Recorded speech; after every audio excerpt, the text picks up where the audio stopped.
What is up, everybody? Welcome back. We are back in the heat of my garage with this beautiful little M3 right here. Now the plan today is to play with the engine and figure it out. The stuff that we have tried, the things that we theorized, head gasket, kind of is nothing, led to nowhere.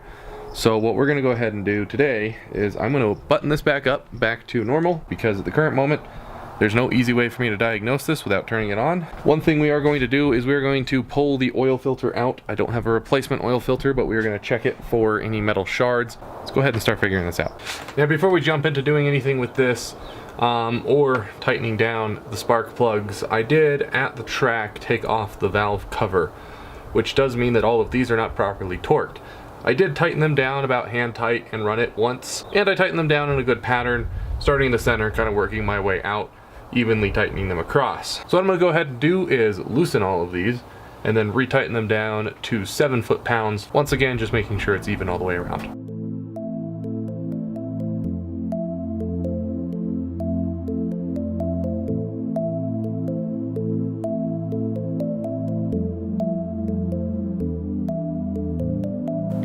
Torque wrench time.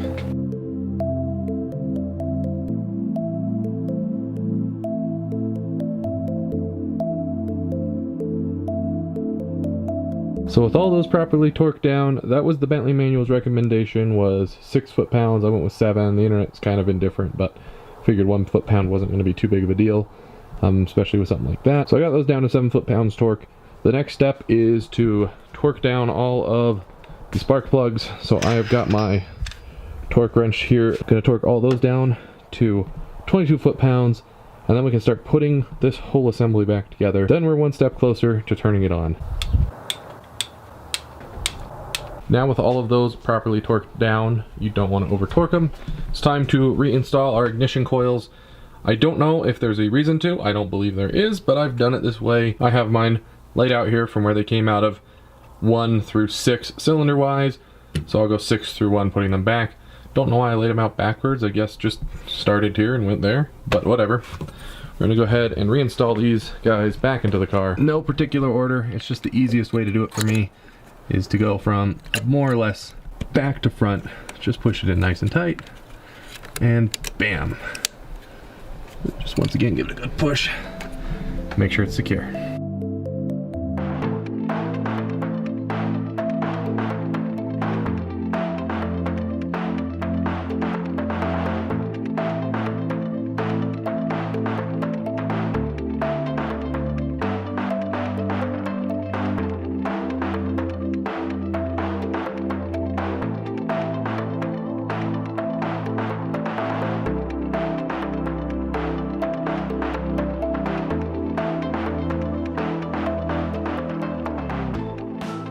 Alright, wire's beautifully tied up. Now it's time to put this guy back on. Just like taking it off, we do have to take off the oil cap. And we have to unplug this little oil breather right here.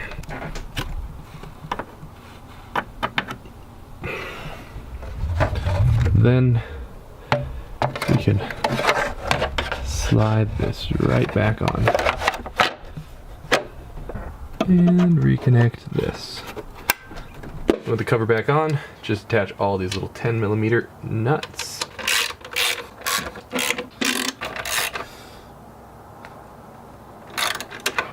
Now with the engine back in running condition finally, it is time that we check the oil filter. So 13mm ratchet, socket, 13mm socket, or the 13mm bolt right there.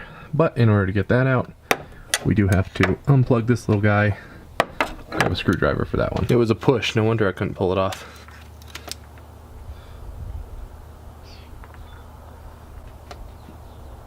So there should be fresh oil in here. I only ran it for 1 weekend. But I am going to be inspecting this oil to see if I can see any bit of debris in this filter that should not be there.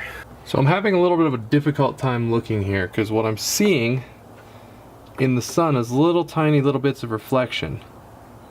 But what I'm struggling to tell is if that reflection is from the fibers of the oil filter, or little metal shards. And I don't seem to be having any metal shavings on my glove when I run it through the filter on the oil. And I'm not seeing any in the oil at the bottom down there. So, at the current moment, that's very promising. I'm pretty satisfied to say there's nothing in my oil that I should be concerned about, at least not that I can see. It was not giving me any hints that there was any coolant in there, which that of course backs up the result that the head gasket is good. And then that shimmer that I found in my oil, I do believe was from my Audi when I did that. I'm not gonna sample it at the drain plug because it's good there. There should be stuff in the filter if it's not supposed to be there, which means that I'm pretty comfortable running this. One thing we do still need to do that we never did get around to doing, then again I haven't touched this since the last video, is we need to, well, put our fuel pump fuse back in the fuse box. I didn't hit record when I put that back in, so jump cut. With the car airborne once again, we're gonna go ahead and we're gonna start it up, and I'll be honest, I wanna see an error code, because as much as I'd love this to be nothing and just get this car going, something did happen. What it was, I don't know. And without check engine codes or errors like that, I have no way of knowing what that something is. So, fingers crossed we actually get something out of this car.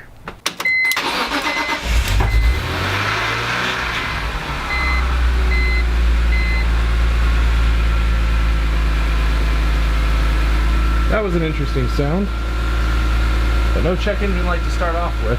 Sounds healthy, and this is more or less how it was sounding at the track, not necessarily when I was driving it. There's a little bit of a tick happening around here.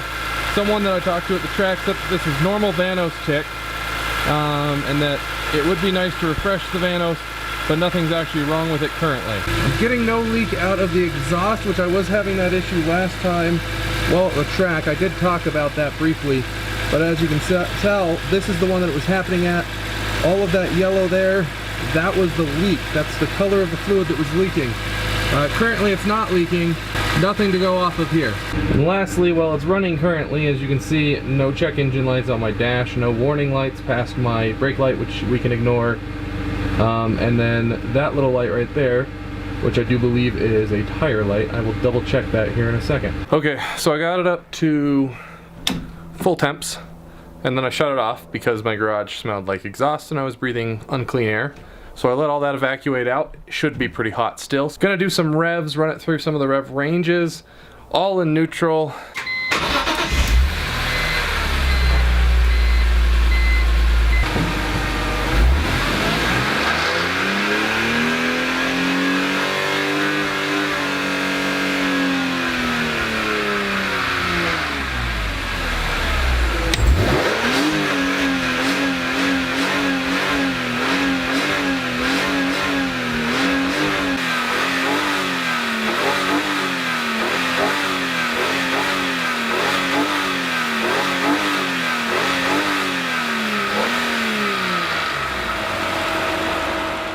Nothing happened. No check engine lights came on. I mean, I revved it from 0 to 6,000 several times, then did some blips up there. I tried to keep it up there to more simulate what it would have been like on the track, where I'm really pushing the revs, but nothing. So that's not what I want, but things may happen differently on the ground, so that's why we're kind of going in these in-between steps. I'm going to go ahead and we're going to get that crossbar back in the engine bay, put the street wheels back on here, make this thing street legal again, which does mean third brake light and a license plate, because that's the only thing I'm missing right now for street legality, at least where I live. Take it on the freeway. I mean, can't get to race speeds, but I can push the engine to race conditions where it would be high revs. So that's what we're going to go ahead and do and see if we get anything different.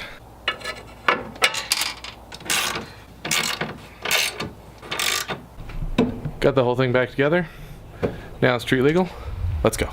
So we're sitting in the driveway now. We're about to head out on the road. But what we're going to do is we're going to go to the freeway and we're going to run it at 65, 75 miles an hour. The issue that occurred at about 110 miles an hour. At around 65, 75 miles an hour, which I can achieve on the freeway legally, I was getting the very violent shaking in the car. So we're gonna go ahead and take it to the freeway and we're gonna see how it performs there. I hate my rear tires on this car right now, but they'll survive for what we're doing. My street tires are pretty dead because I don't drive it on the street anymore. Okay, we'll put it in sport mode because that's what it runs at on the track.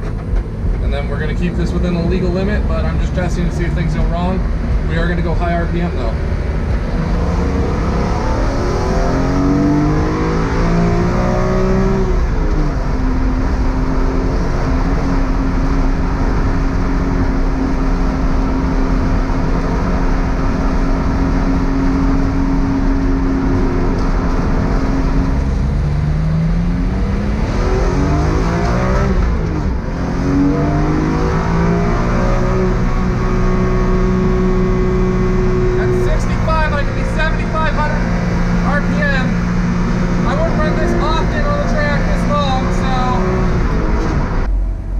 Still nothing. That was a longer run down the freeway. We're doing a U-turn. We're gonna go back down the freeway the other way.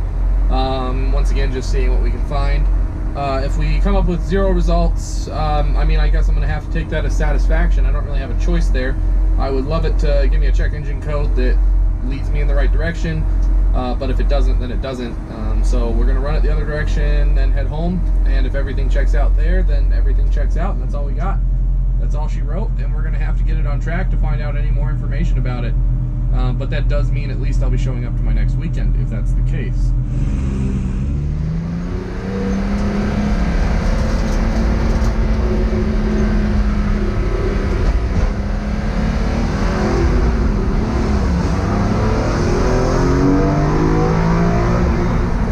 But yes, verdicts. So where do we stand? I got no check engine lights.